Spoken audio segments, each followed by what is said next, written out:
बिहार में बने ईंधन से ही अब हवाई जहाज उड़ेंगे।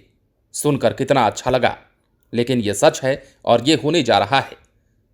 इस बार का 15 अगस्त बिहार के लिए कैसे खास होने वाला है, ये भी हम आपको इसी वीडियो में बताएंगे। दरअसल बरौनी रिफाइनरी में सब कुछ ठीक ठाक रहा तो अगले माह से विश्व स्तरीय एविएशन टरबाइन फ्यूल यानी कि एटीएफ यानी कि हवाई ईंधन का उत्पादन बिहार में शुरू हो जाएगा। कमिश्निंग का लाभ लगभग पूरा हो चुका है। इसी बीच उत्पादित एटीएफ को माइक्रो टेस्टिंग के लिए ब्रिटेन की सबसे प्रमुख लैब कंपनी को भेजा गया है। उसकी रिपोर्ट आने के बाद एटीएफ का उत्पादन शुरू हो जाएगा।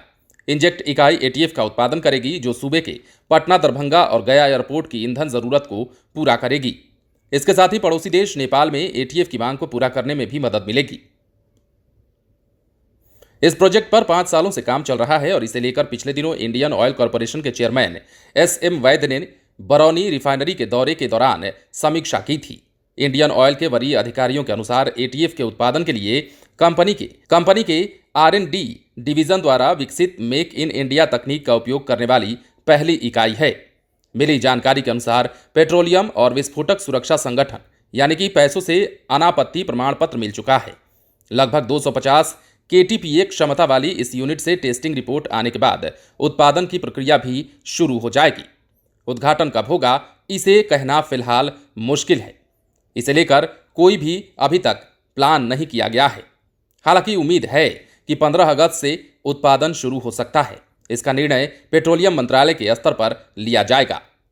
तो वहीं दूसरी ओर 32 साल बाद पाइपलाइन से मोरीगांव और हल्दिया यानी कि पश्चिम बंगाल से बरौनी रिफाइनरी में एटीएफ पहुंचने का काम शुरू हो चुका है। इसके लिए मोरीगांव और हल्दिया से बरौनी रिफाइनरी तक अंडरग्राउंड पाइप बिछाया गया है। बरौनी रिफाइनरी में ईंधन को स्टॉक किया जाएगा। इसके बाद टैंकर के माध्यम से पटना, दरभंगा और गया एयरपोर्ट को सप्लाई किया जाएगा। Bihar Jharkhand Indian oil corporation के कार्यकारी निदेशक विभाष कुमार ने बताया है कि कंपनी के लिए ये एक ऐतिहासिक दिन है। इससे लॉजिस्टिक खर्च तो बचेगा, साथ ही पर्यावरण प्रदूषण भी कम होगा।